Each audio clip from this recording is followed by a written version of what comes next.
Hey guys, Denise with Lazy K Homestead. Well, this afternoon I decided I was going to use up some of the last of my cabbage, and it's a lovely one, and I am going to make cabbage rolls. Now, what we need to do first is we have to boil our cabbage. Let me bring you guys over here. We've got a pot here that's boiling, a stock pot. And I am going to just drop this whole cabbage, even with the core on, right in here. And we are going to boil that down until it is very, very tender. And you want it to be very tender to where you can work with it because you're going to be rolling the cabbage leaves. So I'll be back in a few. Okay. You want to make sure that your water's boiling when you put your cabbage in. And it will cool down a little bit. So it will take approximately 10 to 15 minutes. And this was a really big one. So I wanted to make sure that it was going to be done. And it's a heavy one too. So get this out. There we go. Okay. You see me taking it out? We'll go ahead and put it in a colander. And some of the cabbage leaves have already started coming apart, and that's what you want. Let me go ahead and show you. It's a little hot. But this is how you want your cabbage leaves to be done. You see how it's pliable and you can go ahead and roll that? That's what you want. So we're going to go ahead and bring the cabbage over here and put it in the sink and let it drain.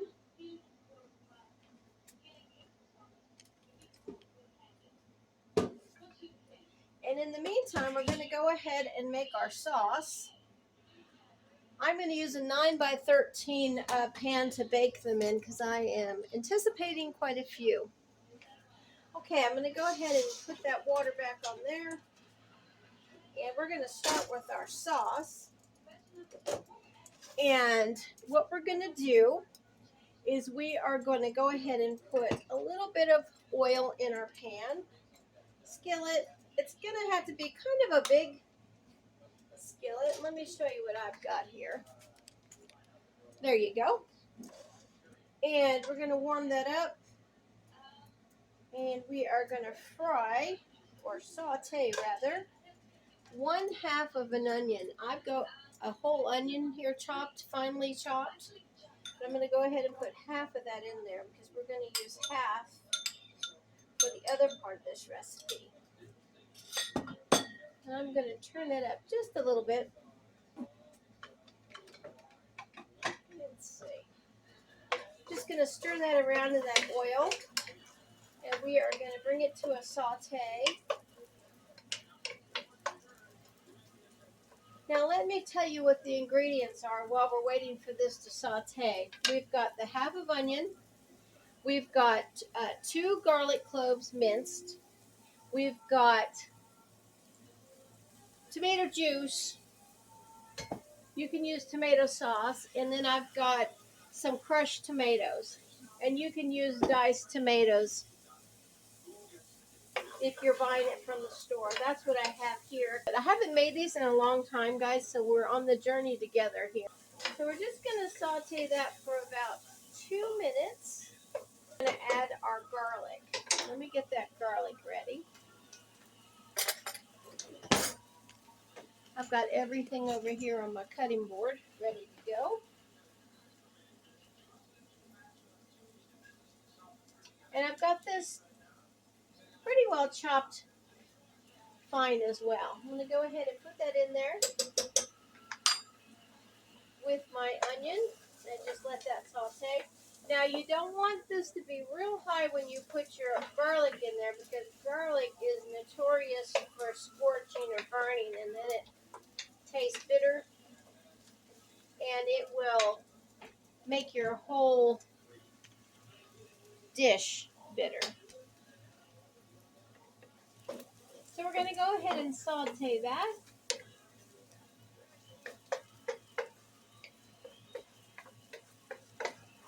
I'm going to go ahead and stir this Now, like I said, you want to stir it constantly until it is nice and sauteed and translucent. Boy, that smells so good. Okay, we've got our garlic and our onion nicely sauteed and brown. I'm going to add 15 ounces of tomato juice. You can use tomato sauce, whatever you've got on hand. So 15 ounces is just shy of 2 cups. And then we are going to add some fresh tomatoes, and we are going to add the same amount. So it's going to be just shy of 2 cups. Okay. Going to go ahead and add that to the pot there. Set those aside, and we are going to go ahead and cook this down. So we can go ahead and turn that up a little bit to medium high. Oh, and it smells so good. We're going to salt and pepper to taste. So I'm going to go ahead and do that. Also, what we've got to add to this is a little brown sugar and a little vinegar. Now, this is a German recipe, so that's why you've got the vinegar. You can use white vinegar, which is what I'm using. You can use apple cider vinegar, and you can also use balsamic vinegar. So it is up to you and what your palate wants to enjoy. So we're going to bring this to a boil, and we're going to cook it down. Okay, we've cooked this down for about 10 minutes. And now I'm adding the vinegar and the brown sugar, and we're going to cook this down for about 5 more minutes until that sugar has gotten nicely incorporated in here in the tomato sauce that we're making. Oh, it looks so good and it smells wonderful. And that vinegar just gives it a little bit of a twang.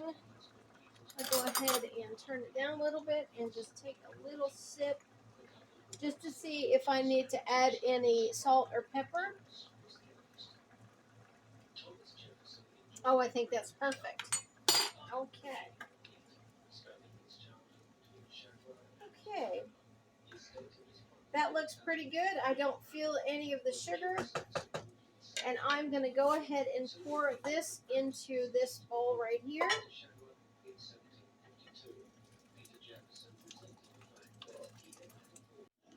Okay, our next step is we're going to put our meat mixture together. Now, what I did ahead of time was I went ahead and I cooked some rice. I cooked 2 cups of rice. It's 2 cups of water and 1 cup of rice. Now, I'm using brown rice because we like that better. But you can use white rice or instant rice, whatever you like, whatever's good for you.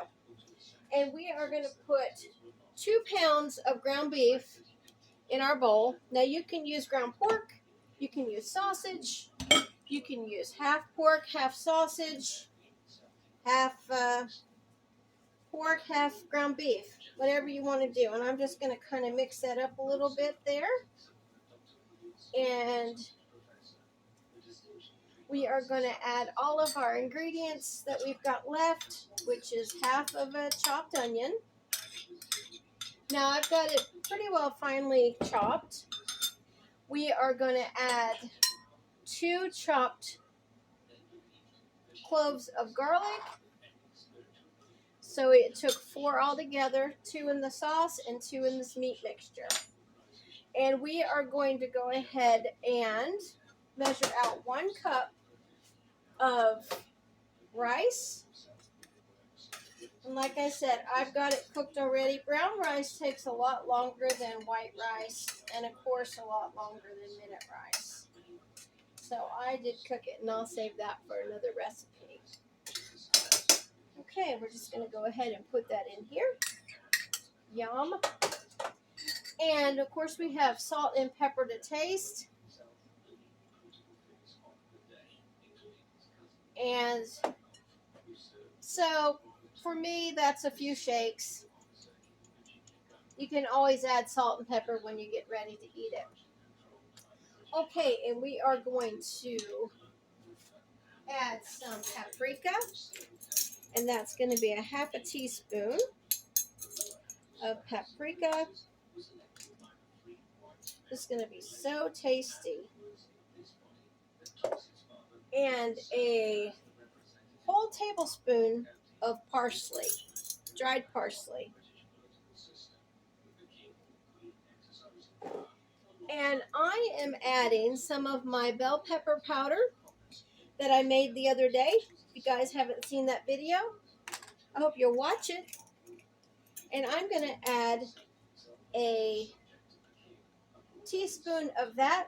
And it's pretty potent because it is dried. They were dehydrated, and then I went ahead and ground them up into a powder. And then we're just going to go ahead and put a pinch of dill in here. Dill, dried dill.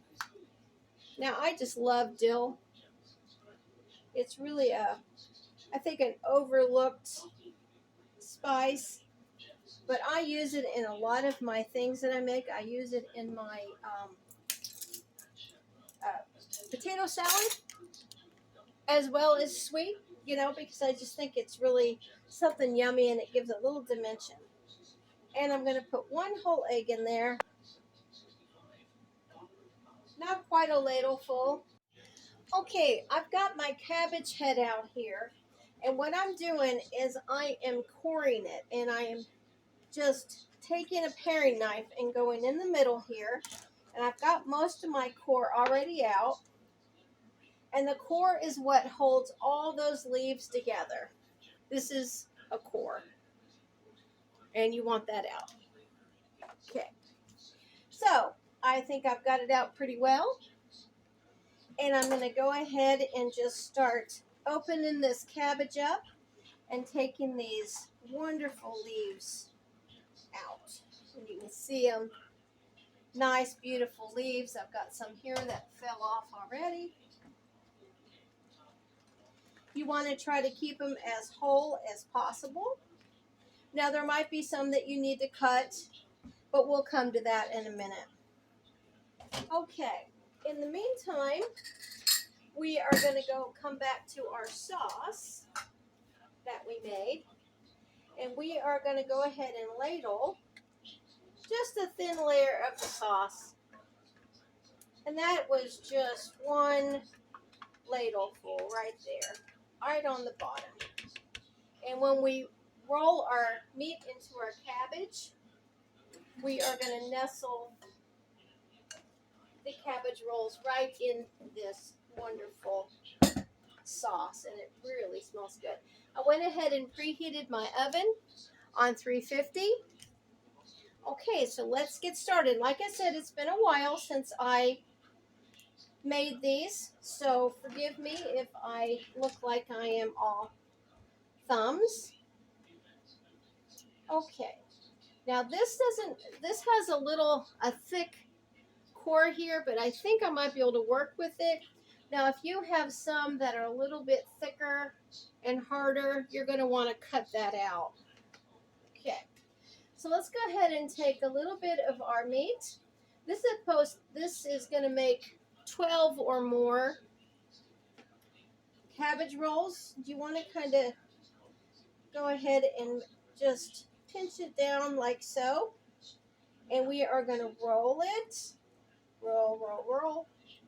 And then we're going to go ahead and we are going to fold the ends. And we're going to go ahead and put that in there just like so. And there's our first one. Now I have this on a clean tea towel because it's catching some of that water. Now I'm going to go ahead and cut the core out of this one because it is pretty hard. And if I had cooked this anymore, it would have fallen apart.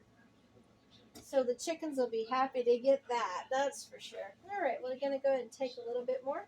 And I guess it's just a handful that I'm using. Now we're just going to go ahead and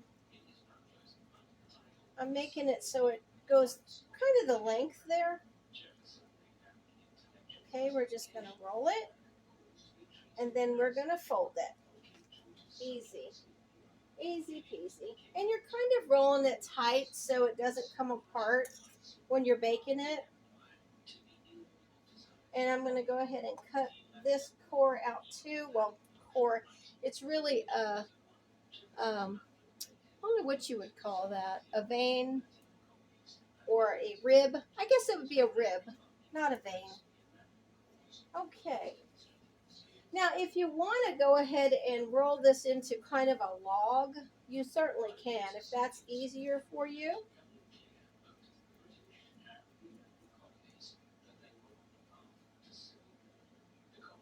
We're just going to kind of roll this, and then we're going to fold it and fold it. Okay? And you can tuck the leaves under as you put them in here. Real easy. My mom used to make this all the time.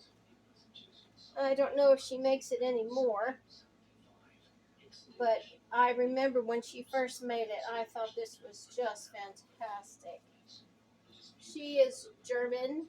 I am German. It's my stepmom, but she's my mom. And her mom was German, and my dad's grandpa was from Germany. Okay, that one busted a little bit, but that's okay. We can go ahead and just tuck it in there. There we go. That'll be okay. You see how I just overlapped it like so? Now, if these leaves are bigger, you can put a little bit more of the meat mixture in there, which I will do for this big one. Now, I just love the taste of the cabbage itself. Put it that way. Okay. Let me go ahead and go this way with it. Okay. And we're just tucking, roll, and we're tucking. And we can just go ahead and make that a nice little package there. And we will continue on until all this meat mixture is gone. And I'll be back as soon as that's done. Okay, as you can see, I got a little bit more than 12. I actually got 16.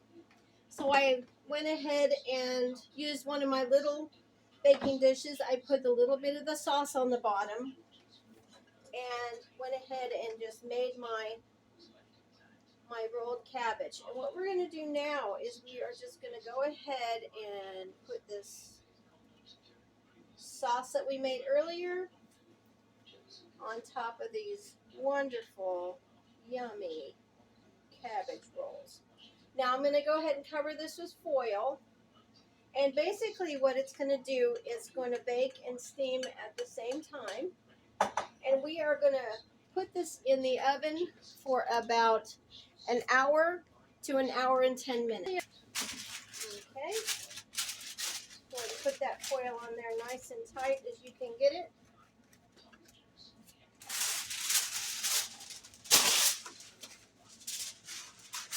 And you can serve this with mashed potatoes. And if you want to have a salad or something on the side, that'll be good too. But there we go. We've got it all covered with our foil. We're going to go and put it in our 350-degree oven for at least 60 to 70 minutes. And then we will come back when they're finished and we'll show you what they look like. All right, here is my plate. And you've got the juice down here that's in your baking dish, and you can just go ahead and spoon that over that, and it will just give it even more flavor. Now I'm going to go ahead and have a couple of these for my dinner, and I'm going to freeze the rest. And what we're going to do is I'm going to go ahead and let them cool completely, and then I'm going to put 4 of them in a freezer bag, and that way that'll be enough for a meal for me and Willis. Of course, he could probably eat 4, but that's what I'm going to do. And I would say that they will probably last a couple months in your freezer, maybe longer, but that's what I'm going to test them at. So I hope you'll enjoy and try this recipe. Y'all have a great day from Lazy K Homestead. Bye.